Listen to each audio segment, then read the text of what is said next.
seeking the wisdom of his ancestors. It was a time of deep introspection and meditation as the boy sought to understand his place in the order of the universe, the role laid before him by the gods. And on this day he was expected to gain his manhood name. If events went as they should, he would rejoin his family and clan in time for the evening midsummer festival. As a child he had been called Kieli, a diminution of Kielianapuna, the red squirrel, the clever and nimble dweller in the forests of home.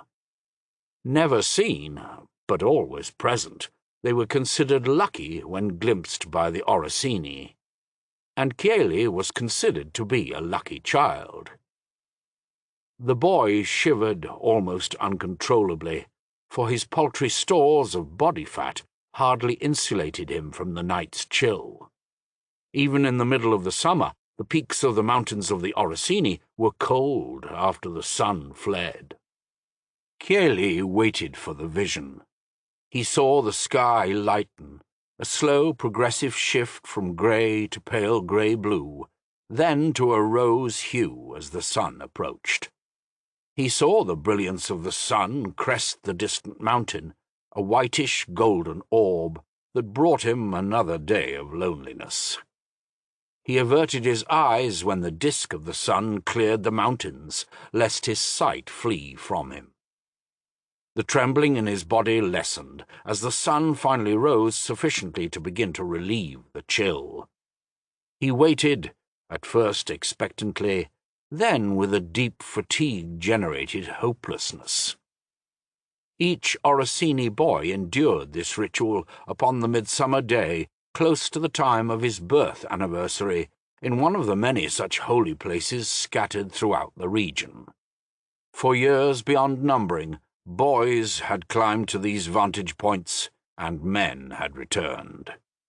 He experienced a brief moment of envy as he recalled that the girls of his age in the village would be in the roundhouse with the women at the moment, chatting and eating, singing and praying. Somehow the girls found their women's names without the privation and hardship endured by the boys. Kieli let the moment pass. Dwelling on what you can't control was futile, as his grandfather would say. He thought of his grandfather, laughter in his eyes, who had been the last to speak to him as he climbed the lonely trail from the valley where his people dwelt. The old man had smiled, as he always had. He could hardly remember a time when he hadn't seen a smile on the old man's face.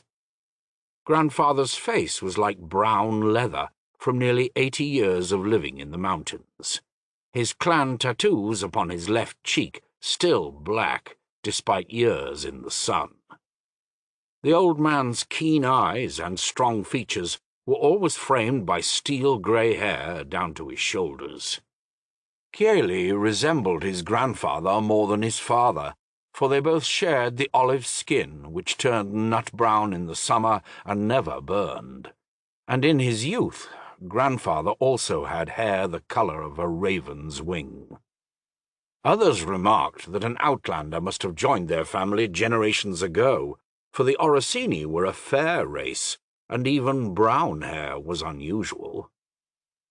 Kieli's grandfather had whispered, "When the gourd is empty on Midsummer's Day, remember this. If the gods haven't already provided you with a name, that means you're allowed to choose one you like." And then the old chieftain had smothered him in a playful but still strong hug that sent him stumbling along the path. The other men in the village of Kulam looked on, smiling or laughing, for the festival would soon be upon them, and the time of the naming vision was a joyous time. Kieli remembered his grandfather's words, and wondered if any boy actually had his name bestowed upon him by the gods. Examining the gourd, he judged he would be out of water by midday. He knew he would find water at a brook halfway down the path to the village, but he also knew that meant he had to leave